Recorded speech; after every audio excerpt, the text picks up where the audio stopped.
በስመ አብ ወወልድ ወመንፈስ ቅዱስ አሐዱ አምላክ አሜን።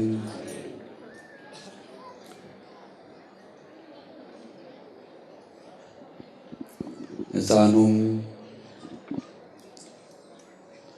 በእግዚአብሔር ቤት በነበረበት ሰዓት እግዚአብሔር በሚናገርበት ጊዜ ባሪያ ይሰማል፣ ተናገር አለ። እግዚአብሔርን የምትወዱ የልዑል እግዚአብሔር ቤተሰቦች፣ እናቶች፣ አባቶች፣ እህቶችና ወንድሞች ታሪኩ ሩቅና ምጡቅ ነው፣ ጥልቅ ነው።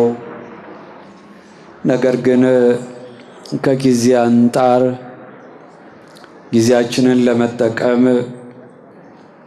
ለአጭር ደቂቃዎች መሪ ሀሳብ የእግዚአብሔርን ቃል እንነጋገራለን። እግዚአብሔር የቃሉን ደጅ ይክፈትልን። ይህንን የምናገኘው አንደኛ ሳሙኤል ምዕራፍ 3 ቁጥር 10 ላይ ነው። ይህ የተነገረው ለሕፃኑ በእግዚአብሔር ቤት ላደገው በእግዚአብሔር ቤት ለሚዘምረው በእግዚአብሔር ቤት ለሚላላከው ለታላቁ ነቢይ ለቅዱሱ ለሳሙኤል ነው። ሳሙኤል ማለት እግዚአብሔር ሰማኝ ማለት ነው። እግዚአብሔር ሰማኝ ያለችውም እናቱ ሐና ናት። ሐና ረጅም ዘመን ያለ ልጅ ኖራ ስለነበረ የወለዱ እናቶች ሲዘብቱባት ስለነበረ እግዚአብሔር ጠይቃ ያገኘችው እግዚአብሔርን ለምና የተሰጣት እግዚአብሔርን ደጅ ጸንታ የተቸራት ስለሆነ ጸሎቴን፣ ልመናዬን፣ ደጅ ጽናቴን እግዚአብሔር ሰማ ስትል ሳሙኤል ብላ ስሙን ሰየመችው። እግዚአብሔር ስለሰጣት ለእግዚአብሔር መልሳ ሰጠችው። ልጆች የእግዚአብሔር ስጦታዎች ናቸው። ወላጆችም እንደዚሁ የእግዚአብሔር አደራ ጠባቂዎች ናቸው። ስለዚህ ልጆች የእግዚአብሔር ስጦታዎች ስለሆኑ ወላጆችም የእግዚአብሔርን ስጦታ ጠባቂዎች ስለሆኑ ልጆችን በእግዚአብሔር ቤት ማሳደግ ይገባል። እናቶች፣ አባቶች ልጆቻችሁን በእግዚአብሔር ቤት ለማሳደግ እግዚአብሔር ዕድሜና ጤና ይስጣችሁ። እንግዲህ ሳሙኤል በልጅነቱ ለቤተሰቡ የተሰጠ ቤተሰቡ ደግሞ ለእግዚአብሔር ቤት አገልጋይ ይሆን ዘንድ ይላላክ ዘንድ ወደ እግዚአብሔር ቤት ተመልሶ የተሰጠ ነበር። በዚህ ዘመን እስራኤል የሚመሩት በካህኑ በኤሊ ባረጋዊው ባዛውንቱ ካህን በኤሊ ነበረ። እናም በኤሊ ቤት እውነት፣ እምነት፣ ዕውቀት ጎለው ነበረ። እምነትም በእግዚአብሔር ማመን፣ እውነትም የሃይማኖትንና የእምነትን ማስፈጸሚያውን ሥርዓት ማወቅና መተግበር ከእምነት ከእውነት ጋር ሲሆን መልካም ነው። ነገር ግን በዚህ ዘመን የኤሊ ለልጆቹ መብት ሰጥቶ ከሕግ ሲወጡ ሕግ ሲተላለፉ ዝም ማለቱ፣ የልጆቹ ከሥርዓት ከሕግ ያፈነገጠ ጉዞ እግዚአብሔርና ሕዝቡ እንዳይገናኙ ሕዝቡ ከእግዚአብሔር እግዚአብሔርም አድርጎት ነበረ። በዚህ የተነሳ ዘመኑ እግዚአብሔር ድምፁ የማይሰማበት፣ ትንቢት የማይነገርበት፣ ምስጢር የተደበቀበት ጊዜ ነበረ። ለኤሊ ለካህኑ፣ ለአዛውንቱ፣ ለመሪው፣ ለአስተዳዳሪው ለኤሊ 2 ልጆች ነበሩት። አፍኒንና ፊንሃስ ይባላሉ። እናም ኤሊ አይኑ ደንግዞበት ሰውነቱ ደንዝዞ እድሜው ረዝሞ አገልግሎቱን ለልጆቹ ሰጥቶ የአባትነት፣ የመሪነት፣ የአስተዳዳሪነት ስራውን ግን እርሱ ይዞ ነበረ። ይሁን እንጂ በስሩ ያሉ መሪዎች፣ በስሩ ያሉ አስተዳዳሪዎች፣ በስሩ ያሉ ሕዝቡን የሚያገለግሉ ተብለው የተቀመጡት 2 ልጆቹ ነበሩ። ነገር ግን የእግዚአብሔርን ሕዝብ ያገለግላሉ ተብለው የተቀመጡ የተመረጡ የተጠሩ አፍኒንና ፊንሃስ የእግዚአብሔርን ሕዝብ ከማገልገል እግዚአብሔርን መስረቅ መረጡ። ከእግዚአብሔር ጋር ማፈንገጥን መረጡ። ለአባታቸውና ለአባታቸው ሕግጋት አልታዘዛሉ። የእግዚአብሔርን ሕግም አላከብርም አሉ። እናም ነገር ግን እግዚአብሔር ደግሞ አንድን ሕዝብና አንድን አገር አለ ሰው አይተውም። ኤሊ ልጆቹን እነዚያን ጎልማሶቹን ካህናቱን በመሪነት የተቀመጡትን ልጆቹን 20 አላላቸውም ነበረ፣ ዝም ነበር ያላቸው። በዚህ ሰዓት ነው እነሆ ያና እግዚአብሔርን ልመና መለመን ያፈራው ፍሬ ሳሙኤል ወደዚያ ወደ ቤተ እግዚአብሔር ወደ ኤሊ ቤት ኤሊን ይላላክ ጀመረ። ኤሊ ጋራ ይውላል ያድራል፣ ይገባል ይወጣል። እግዚአብሔርም የሚናገረው የሚያወራው ሰው ነበረ። በጣም ብዙ ሕዝብ እያለ በእስራኤል ምድር ብዙ ሕዝብ እያለ ብዙ በዕድሜ የከፉ በእውቀትም ታላቅ ነን የሚሉ በመሪነት የተሾሙ የተጠሩ ትንሽም ትልቅም ወጣትም አዛውንትም ጎልማሳም ሴትም ወንድም በሞላበት ምድር እግዚአብሔር የሚናገረው ሰው አጣ። እግዚአብሔር የሚያማክረው ሰው አጣ። የሚገርም ነው። እግዚአብሔር መልእክቱን የሚያስተላልፍበት ሰው አጣ። በጣም ይገርማል። በዚህ ሰዓት ነው። ምክንያቱም እግዚአብሔር መልእክቱን ለሕዝቡ ሲያሳድር ሲያስተላልፍ እግዚአብሔር በረከቱን የሚሰጥባቸው የሚያስተላልፍባቸው የኤሊ ልጆች የተሾሙት የተመረጡት የተሸለሙት የተካኑት እነዚያ ከእውነት ይልቅ ለውሸት ከሐቅ ይልቅ አፈንግጠው በመራመዳቸው እግዚአብሔር መልእክቱንና በረከቱን የሚያስተላልፍበት አጥቶ ነበርና እግዚአብሔር ለኤሊ እግዚአብሔር ለአፍኒንና ለፊናንስ ሳይናገር አንድ ሕፃን አገኘ። አንድ ብላቴና አገኘ።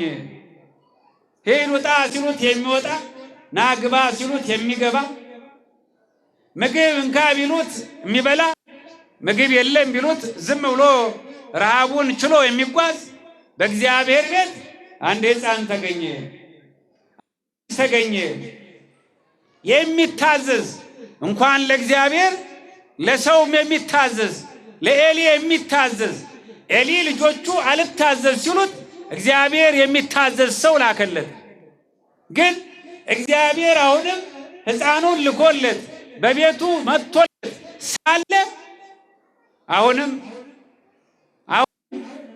ልጆቹን ተው ማለት አልደፈረም።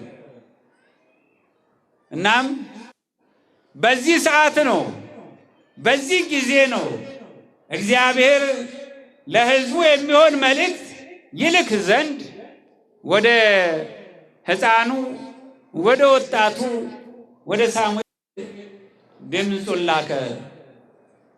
ወደ ሳሙኤል ሲልክ ሳሙኤል ብሎ ሲጠራው ኤሊ የጠራው መስሎት ሕፃኑ ወደ ሽማግሌው ወደ ካህኑ ወደ መሪው ወደ መስፍኑ ወደ ኤሊ ሄደና አባቴ ጠራኸኝ አለው። አባቴ ከእንቅልፍ ጠራኸኝ አለው። ከእንቅልፍ ጠርቶ የሚታዘዝ በእንቅልፍ ልቡ ሰምቶ አባቴ ጠራኝ የሚል ልጅ እኮ ምን አይነት መታደል ነው! ወጣቶች፣ ሕፃናት ልጆቻችን ዛሬ እንኳን ለእግዚአብሔር ለሽማግሌ ለእናት ለአባት የሚታዘዝ ልጆች አሉን ይሆን? ስንጠራቸው አቤት የሚሉ ስናዛቸው ወዴት የሚሉ ልጆች ይኖሩን ይሆን? ሳሙኤል እግዚአብሔር ሲጣራ ጆሮው ሰማ፣ ልቡም አዳመጠ። የሚገርመው ኤሊና ሳሙኤል ላይናታችን የተኙት ሽማግሌው የእግዚአብሔርን ድምፅ መስማት አልቻለም። ሕፃኑ ግን እግዚአብሔርን የመስማት እድልና መመረጥ አገኘ። እንዲህ ነው ዛሬ ትንንሽ የምንላቸው ሰዎች እግዚአብሔርን ሲናገሩ ስለ እግዚአብሔር ክብር ሲቆሙ ትልልቆች የተባልነው የእግዚአብሔርን ድምፅ እንኳን መስማት አቅቶናል። እግዚአብሔር ኤሊን እንደሾመ ሁሉ ዛሬም በሕዝቡ ላይ የሾማቸው ብዙ ሰዎች አሉ። በመንፈሳዊውም በማህበራዊውም በፖለቲካውም የተሾምናለን። የትኛውን ሕግ ነው የምናስቀድመው? ለማን ነው የምንታዘዘው? የማንን ድምፅ ነው የምንሰማው? የእግዚአብሔርን ወይስ የሰይጣንን? ወይስ የራሳችንን ፍላጎት? አለበለዚያስ የእግዚአብሔርን ሕግ? የትኛውን ነው የምናስቀድመው? የትኛውን ያስቀድማችሁ ያላችሁ እናቶች፣ አባቶች፣ እህቶች፣ ወንድሞች የቱ ጋር ነው ያለነው? ሕፃናት፣ ወጣቶች የት ጋር ያላችሁ? እንደ ሳሙኤል ናችሁ ወይስ እንደ አፍኒንና ፊናስ? እግዚአብሔር ሲጣራ ሳሙኤል አቤት አለና ወደ ሽማግሌው ወደ ኤሊ ሄዶ አቤት አለው። ጠራኸኝ አለው። አልጠራሁም ተኛ አለው። አሁን ሁለተኛ ሶስተኛ መጣ። ሶስተኛ ላይ ሲመጣ አሁንስ ኤሊ ትንሽ ወደ ልቡ ተመለሰና ከእንግዲህ በኋላ ሳሙኤል የሚልህ ድምፅ ከመጣ አለው፣ እንዲህ የሚል ድምፅ ከመጣ እዚያው ሁን፣ እኔ ጋር አትምጣ። እዚያው ጋር ሁንና ባሪያህ ይሰማል፣ ተናገር ብለዋል። እንዲህ ነው ማመን፣ እንዲህ ነው መሸነፍ። መቼም ቢሆን መቼ ምናልባትም እግዚአብሔር ይዘገያል እንጂ ሰው አያጣም። እግዚአብሔርም ደግሞ ይዘገያል እንጂ የዘገየ ይመስለናል እንጂ ፍርዱ አይጎድልም። ምናልባት ዛሬ የሚያስለቅሰን፣ ምናልባት ትናንትና ያሳዘነን፣ ምናልባት ትናንትና መፍትሄ ያጣው ችግራችን ዛሬ ወይ ነገ ሳሙኤልን በሚመስል ሕፃንና ወጣት መልስ ይመልስልን ይሆናል። ማን ያውቃል? ማን ያውቃል? እግዚአብሔር ያውቃል። እግዚአብሔር አንድ አይደለም ከሺህ በላይ የሚቆጠሩ ሳሙኤሎች አሉት። ችግር የለበትም። ነገር ግን እንደ ሳሙኤል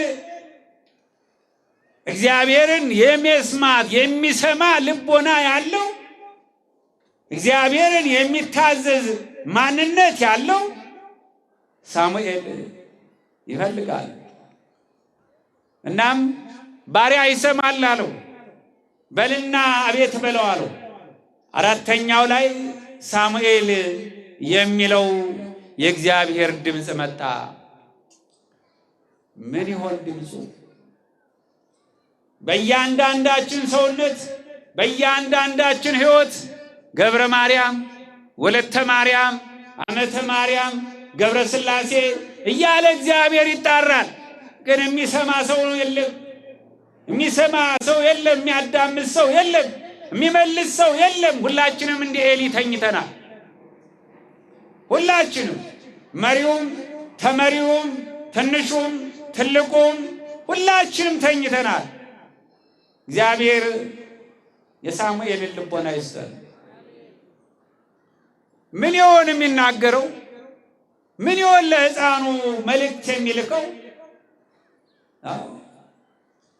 ሳሙኤል የእግዚአብሔር ድምፅ ሲመጣለት እዚያው ጋራ ተንበርክኮ ባሪያህ ይሰማል ተናገር አለው። ጌታዬ ሲተናገረኝ እንግዲህ የሚችለውን ልቦና ያንተን ድምፅ የሚችል ሰውነት ካለኝ ባሪያህ እሰማለሁ ተናገር አለው። እግዚአብሔርን መናገር ጀመረ። እነሆ ኤሊ በሕግና በሥርዓት ያሳድጋቸው ዘንድ የሰጠሁትና ከስሩ የሾማቸው ልጆቹን መናገር ፈርቷል። ልጆቹን ፈርቷቸዋል። ከኔ ይልቅ ልጆቹን ፈራቸው፣ አልመከራቸውም። እነሆ እነርሱም በደሉ፣ አጠፉ። ሕዝቤን ከመምራት ይልቅ ሕዝቤን አማረሩት። ሕዝቤን ከማገልገል ይልቅ ሕዝቤን በደሉት። ስለዚህም እነሆ አፍኒንና ፊናንስ ይሞታሉ፣ በቤትህ ሐዘን ይመጣል፣ ታቦተ ጽዮንም ትማረካለች። በአገልጋዮቿ በካህናቶቹ በደል በመሪዎቹ ክፋት ታቦተ ጽዮን ትማረካለች። ኤሊም ከወንበሩ ወድቆ ይሞታል። እስራኤላውያንም በጠላቶቻቸው በኤሎፍላውያን ይሸነፋሉ፣ ይማረካሉ። ክብርም ታላቅነትም አሸናፊነትም እስራኤል ይወሰዳል። ኃይላችሁ እግዚአብሔር ከናንተ የለም በለው ለኤልያ። ይህንን ሰማ። ይህንን መስማት የሚችል ልቦና፣ ሰፊ ልቦና ያለው ሕፃን ሰማው። ይህን ሰምቶ እሱም ይህን ሰማው ብሎ ምንም ሳይል ዝም ብሎ ጠዋት ተነስቶ አባቴ ወዴት ልሂድ? ወዴት ነው የምታዘኝ አለው። ሳሙኤል አለው ሽማግሌ። እግዚአብሔር ድምፁን ከሰማነው ቆይተናል። እግዚአብሔር ድምፁን አሰምቶ ማያውቅም። ምናልባትም ሌሊት ላይ ቅድም እግዚአብሔር ነው የተናገረ። አንድም ነገር እንዳትደብቀኝ ንገረኝ፣ ሁሉን ነገር ንገረኝ አለው። በትደብቀኝ ግን ይህንና ያንን ያድርግብሃል። አዎ ተጨንቋል። ብዙ የሚያስጨንቁ ነገሮች አሉና አይደል? አሁን በጣም ያስጨንቃል። ዘመኑ የሚያስጨንቅ ነው። ዘመኑ የሚያስፈራ ነው። ዘመኑ የምንተማመንበት አይደለም። አንደኛችን ለአንደኛችን ስጋት ሆነናል። አንደኛችን ለአንደኛችን ፍርሃት ነን። አንደኛችን ለአንደኛችን እኮ ምቀኝነት ይዞናል። አቤት ብዙ የሚያስፈሩ ብዙ የሚያስጨንቁ ነገሮች ተሸክመን የምንጓዝ ጉደኞች ነን። መሪዎች እንደ መሪ፣ ተመሪዎች እንደ ተመሪ፣ ካህናት እንደ አገልጋዮች፣ ምእመናን እንደ ተገልጋዮች በእውነት እየተራመድን አይደለም።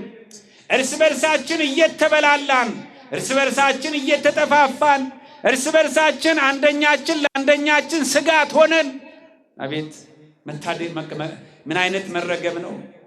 ምን አይነት ክፋት ነው? ምን አይነት ዘመን ላይ ነው ያለ ነው?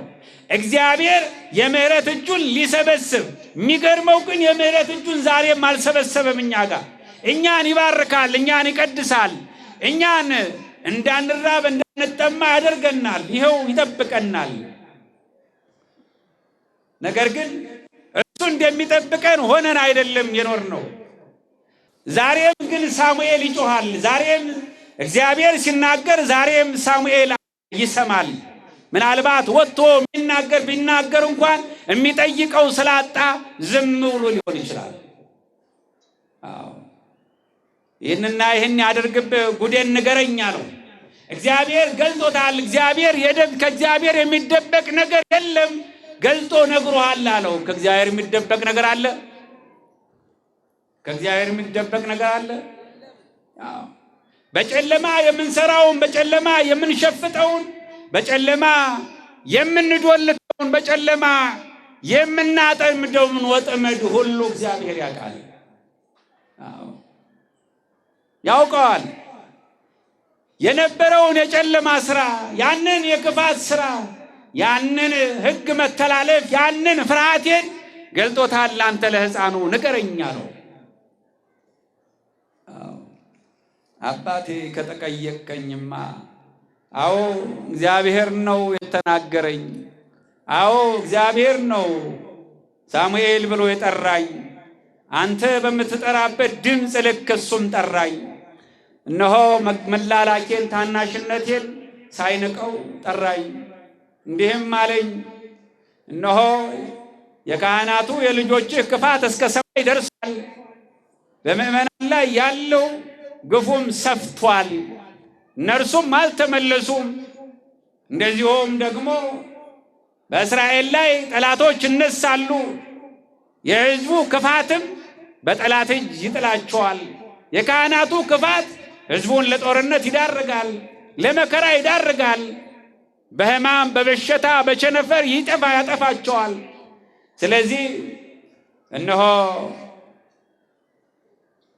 አብኒንና ፊንሐስም ይሞታሉ፣ ታቦተ ጽዮንም ትማረካለች፣ ሕዝቡም ያልቃል አለኝ እግዚአብሔር። እግዚአብሔር ከዚህ ይሰውረን። እግዚአብሔር የወደደውን ሁሉ ያድርግ። ስልጣን አለው። እውነት ነው። ክፋት አድርጌያለሁ፣ እኔም ፈሪ ሆኛለሁ። ብናገር የሚሰማኝ ባይኖር እንኳ መናገር ችችል አልተናገርኩም፣ አልገሰጽኩም ማለት አናት ዕዳ አለብን።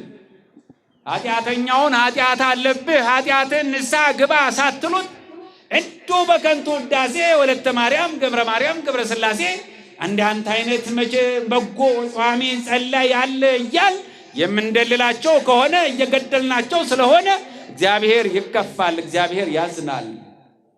እናም ኤሊ የፈለገውና ያወደደውን ያድርጋል።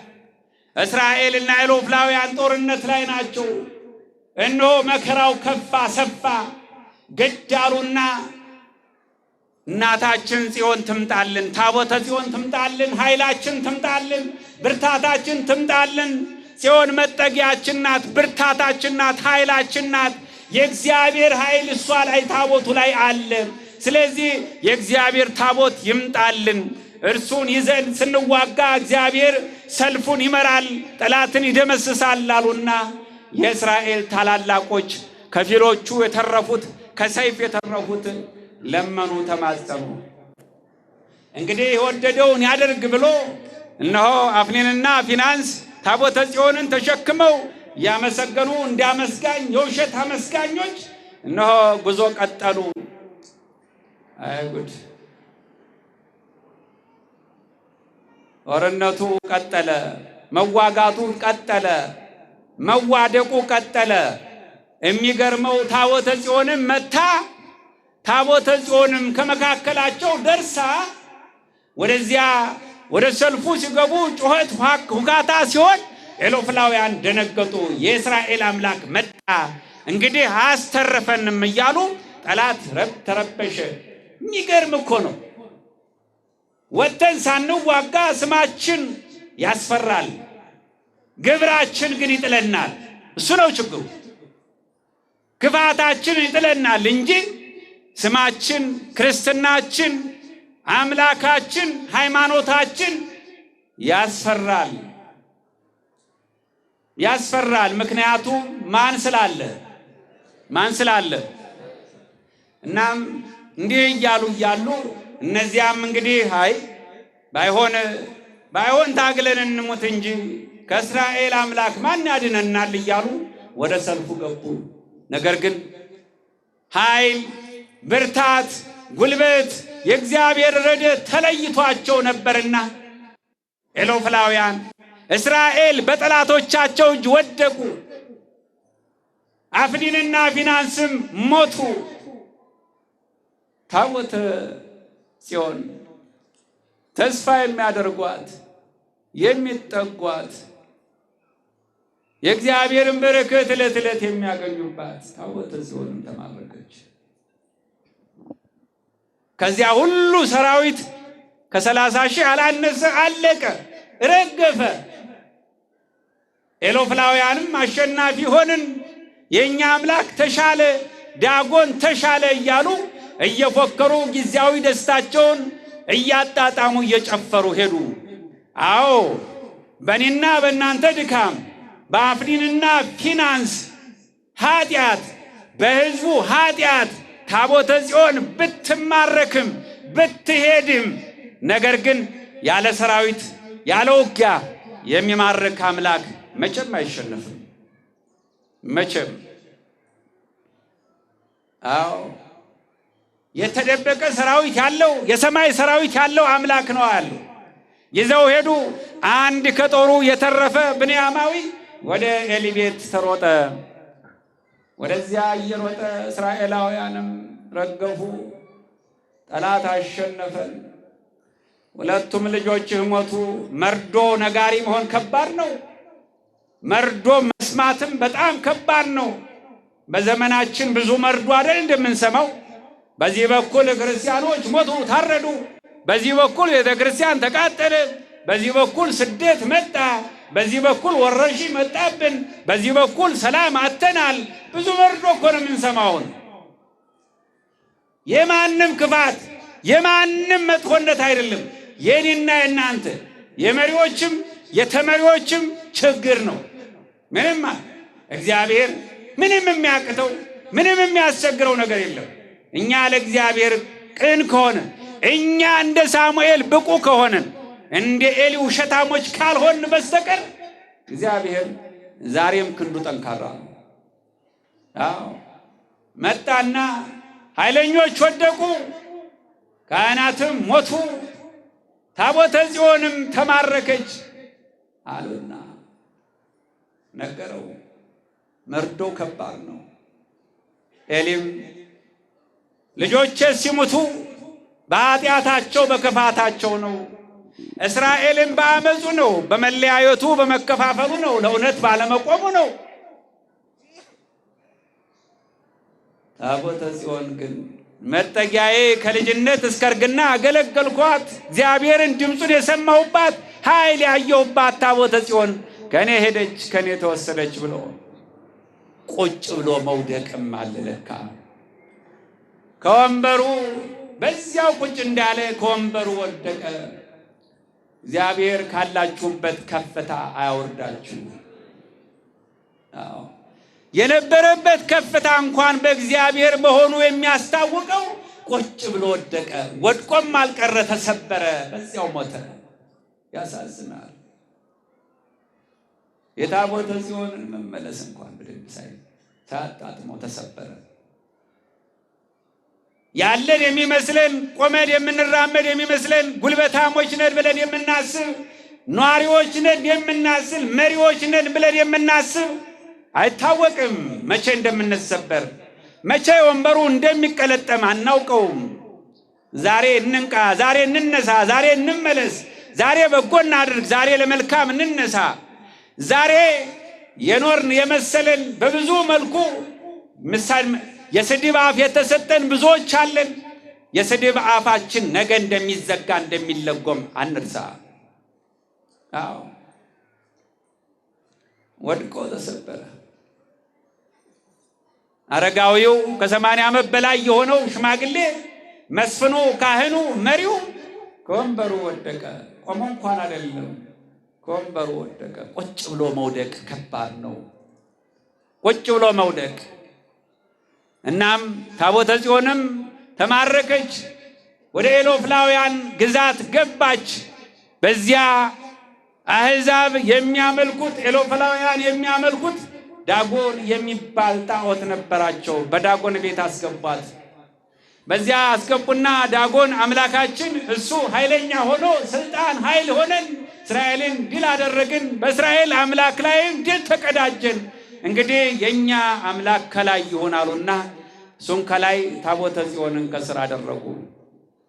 በዚያ አድርገው ጠዋት ሲመጡ የጣዖቱ ካህን የዚያ የጣዖት ቤቱ ካህን ብቅ ብሎ ሲመጣ ታቦተ ጽዮን ከላይ ዳጎን ከታች። ሰው የራሱን ፍላጎት አስቀምጦ የሚወደውን ከፍ ያደርጋል፣ የሚጠላውን ዝቅ ያደርጋል። እግዚአብሔር ደግሞ የራሱ የሆነው መቼም ቢሆን ዝቅ አይልም። አይዟችሁ ክርስቲያኖች፣ መቼም ዝቅ አንልም። መቼም አንገታችንን ሰብረን አንኖርም። መቼም ቢሆን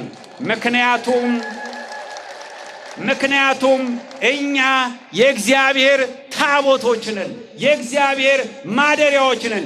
እግዚአብሔር በባዕድ አገር ታቦተ ጽዮን ማደሪያውን፣ መመስገኛውን፣ መገለጫውን በዳጎን ዝቅ እንድትል አልፈለገም።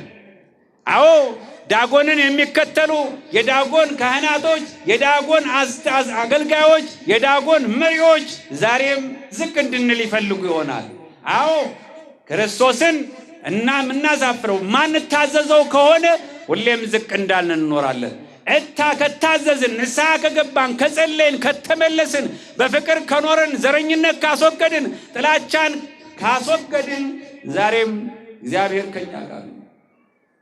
አዎ አሁንም ተሳስተው ነው አለና ያው ሰው ዳጎንን ከላይ ታቦተ ጽዮንን ከስር አደረገ። ለሁለተኛ ጊዜ ብቅ ሲሉ ደግሞ አሁንም እግዚአብሔር ታላቅ ነውና ታቦተ ጽዮን ተላይ ዳጎን ከስር ቁጭ ብለዋል። የእግዚአብሔር ኃይል እንዲህ ነው። እግዚአብሔር ያለማንም ሰው ስራ መስራት ይችላል። ያለማንም ሰራዊት ድል ያደርጋል። ምንም ሳታዩ በማታዩት ዝም ብሎ በምታዩ በሜዳው ምንም ሰልፍ ሳይኖር ጠላትን ይጥለዋል።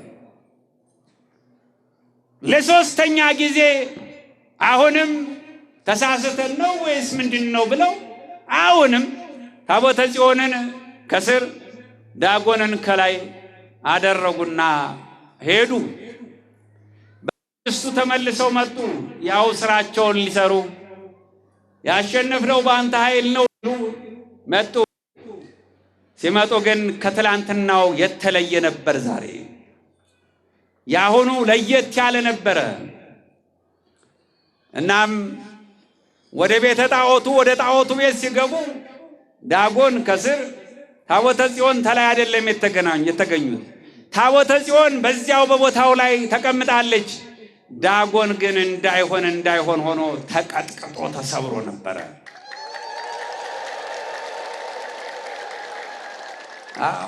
እንዳይነሳ ለሁለተኛ ለሶስተኛ እንዳይነሳ ሆኖ ተሰባብሮ ነበር። የእግዚአብሔር ኃይል ያለምንም መዶሻ ያለምንም ድንጋይ እንሆ ከላይም አደረጓት ከታችም አደረጓት። የእግዚአብሔር ኃይል ስላለባት ዳጎንን ሰበረችው። ዳጎን የሆነ ኃጢአት፣ ዳጎን የሆነ መለያየት፣ ዳጎን የሆነ ተንኮል፣ ዳጎን የሆነ ዘረኝነት፣ ዳጎን የሆነ መገፋፋት፣ ዳጎን የሆነ መጠላላት በእኔና በእናንተ ልብ አለ። ታቦተ ጽዮን ተስበረልን። አዎ ታዲያ በዚያ አላበቃችም። እነሆ ዳጎን ቢሰበር ሌላ ዳጎን እናዘጋጃለን እያሉ ሲዘጋጁ ከዳጎን ከቤተ መቅደሳቸው ከታቦቱ ቤት የተነሳው የእግዚአብሔር ኃይል ሰፈሩን ማመስ ጀመረ። እነሆ የተለያዩ ቸነፈር፣ የተለያዩ ሕማም፣ የተለያዩ በሽታ፣ የተለያዩ መቅሰፍቶች፣ ድርጭቶችና አይጦች ሳይቀሩ ተነሱ። እግዚአብሔር እኮ ዛፉም ቅጠሉም ድንጋዩም እንጨቱም ሰማዩም መሬቱም መሳሪያው ነው፣ ችግር የለበትም። ምናልባትም እኔና እናንተ እዚህ ቤተ መቅደስ ካህኑ እኔ እዚህ ካላገለገልኩ፣ ዲያቆኑ እኔ እዚህ ካልቀደስ የእግዚአብሔር ቤት አይገለገልም። ምእመናኑ ደግሞ እኔ ቤተ መቅደስ መጥቼ ካልቆምኩኝ፣ እኔ እዚህ ካልመጣሁ ቤተ ክርስቲያን የለችም ብለን ልንኮራ እንችላለን፣ እናስብ ይሆናል። አይደለም። እግዚአብሔር በመላእክት በቅዱሳን መላእክት በመላእክት አለቆች በጋይጋይስትና በሌሎችም ፍጥረታት የሚመሰገን አምላክ ነውና ልንኮራ አይገባም። ይልቁንም ደጅ ልንጸና ነው የሚገባው። ይልቁንም ትሑት ልንሆን ይገባል። ይልቁንም ዝቅ ልንል ይገባል። እናም እነዚያ ድርጭቶች አይጦችና ሌሎችም ዘመቻቸውን ቀጠሉ። በአንድ ቀን ከ1000 በላይ ሰው ሞተ። በኢሎፍላውያን ምድር ሁከት ለቅሶ በዛ። ምናልባትም ዛሬ ላይ ትናንትና በኤሊ ቤትና በእስራኤል ቤት ነበረ ጩኸቱ የበረታው። ነገር ግን እግዚአብሔር ሲነሳ የጠላት ቤት ደግሞ በሐዘንና በለቅሶ ይሞላል። ይህንን እናምናለን። እኛ ቤት ያለው ለቅሶ ምናልባትም የሰማዕትነት ሊሆን ይችላል። የነሱ ግን የሰማዕትነት ሳይሆን የኃጢአት ሞት ይሆንና ለቅሶ ይበዛባቸዋል። ስለዚህ በዚያ ለቅሶ በረታ። በአንድ ቤት ብዙ ሰዎች አለቁ። በዚህ ሰዓት ነው እንግዲህ የእስራኤል አምላክ ለካ ሳናውቀው ወደ ከተማችን ገብቷል። ጦርነቱን እሱ ጀመረው። እስራኤል ሲያበቁ እኛ ጨረስን ስንል እግዚአብሔር እጁንና ኃይሉን አነሳ። ጦርነቱን ጀመረ። ሳናውቀው በዱላ በማናውቀው ዱላ መታን፣ ቀጣን። ስለዚህ የእስራኤል አምላክ ታቦተ ጽዮንን የሚገለጽበት ታቦተ ጽዮን ላይ የሚገለጠው አምላክ እዚህ መጥቷልና የእስራኤልን ታቦት ብለው ተነጋገሩ። እግዚአብሔር በፈቃዱ ተማን እንድትማረክ አደረገና እግዚአብሔር በስልጣኑ ደግሞ ታቦተ ጽዮንን እንድትመለስ መንገድ አዘጋጀ። ይልቁንም በሚጠሏትና በማይፈልጓት ሰዎች ተከብራ ወደ እስራኤል እንድትመለስ ታጅባ መምጣት ጀመረች።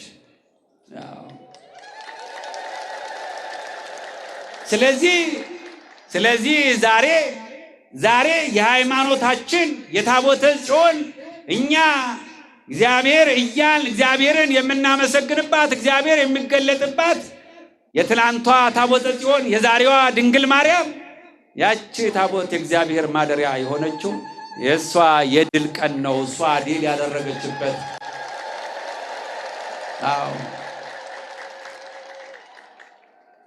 ስለዚህ ወደ እስራኤል ተመልሳ ከብዙ ምርኮ፣ ከብዙ እጅ መንሻ፣ ከብዙ አክብሮት ጋራ እነሆ አሕዛብ እያከበሩ ወደ ቤቷ እንድትመለስ፣ ወደ ምድሯ እንድትመለስ፣ ወደ ሕዝቧ እንድትመለስ አደረጉ።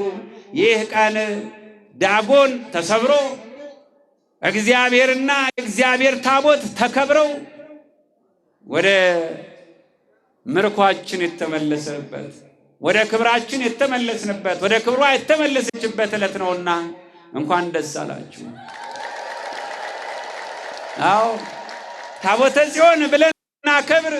የትናንቷ ታቦተ ጽዮን ያልናት አማናዊቷ ታቦተ ጽዮን የእግዚአብሔር ማደሪያ የእግዚአብሔር እናት ድንግል ማርያም ጦናችን፣ መጠጋችን፣ እነሆ መመኪያችን፣ ኃይላችን፣ ብርታታችን እያልን የምንናገርላት የመድኃኒታችን የአምላካችን የኢየሱስ ክርስቶስ እናት ዓለም ይድን ዘንድ በዛዊት ዓለም ተብላ እንድትጠራ የፈቀደ የዓለም መድኃኒት ዓለምን የፈወሰው ዓለምን ያዳነው የሰውን ልጅ ሁሉ ከምርኮ ከእስረኝነት ያወጣው የኢየሱስ ክርስቶስ እናት ታቦተ ጽዮን ድንግል ማርያም ዛሬም ለኔና ለናንተ ምርኮ ሳትዋጋ ምርኮ ሳይዋጋ አምላካችን ያሳየናል።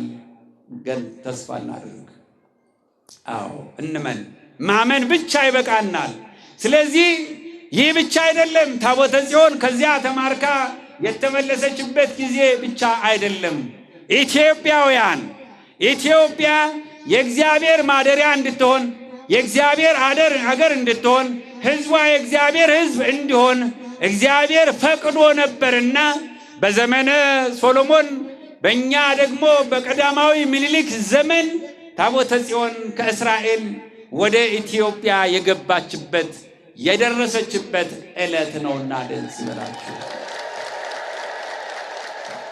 ታቦተ ጽዮን በኤሎፍላውያን ብቻ አይደለም ስደት የገጠማት።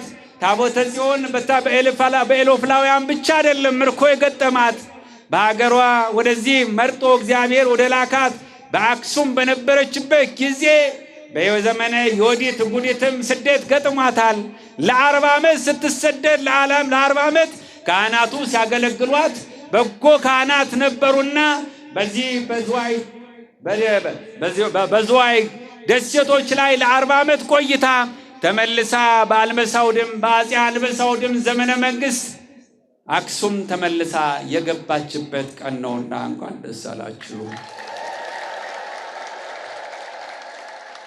ታቦተ ጽዮን አክሱም በገባችበት ሰዓት በመጀመሪያው ሰዓት የመጀመሪያው ቤተ መቅደስ የተሰራበት፣ በአዲስ ኪዳን ደግሞ እነሆ በአብርሃና በአጽባ በደጋጎቹ ነገስታት አንተ ሰሜን፣ አንተ ደቡብ፣ አንተ ምስራቅ፣ አንተ ምዕራብ ሳይባባሉ ኢትዮጵያን ሲገዟት የነበሩ እነዚያ ነገስታት የመጀመሪያውን ቤተ መቅደስ ሰርተው ታቦተ ጽዮን ወደ ቤተ መቅደስ የገባችው ዛሬ ነበረ። ይህ ብቻ አይደለም። በ15ኛው መቶ ክፍለ ዘመን በግራኝ መሐመድ ጦርነት ዘመንም ታቦተ ጽዮን ከአክሱም ተነስታ ወደ ምድረ ሐማሴን እንዲሁ ስደት ገጥሟት ነበረ። ወደዚያ ቆይታ የተመለሰችው እንደዚሁ ህዳር 21 ቀን ነው።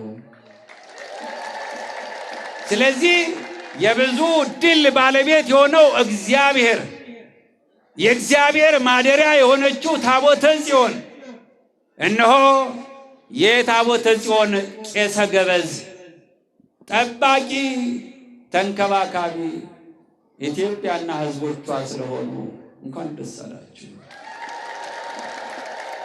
በዓላችን ድርብ ነው፣ እጥፍ ነው።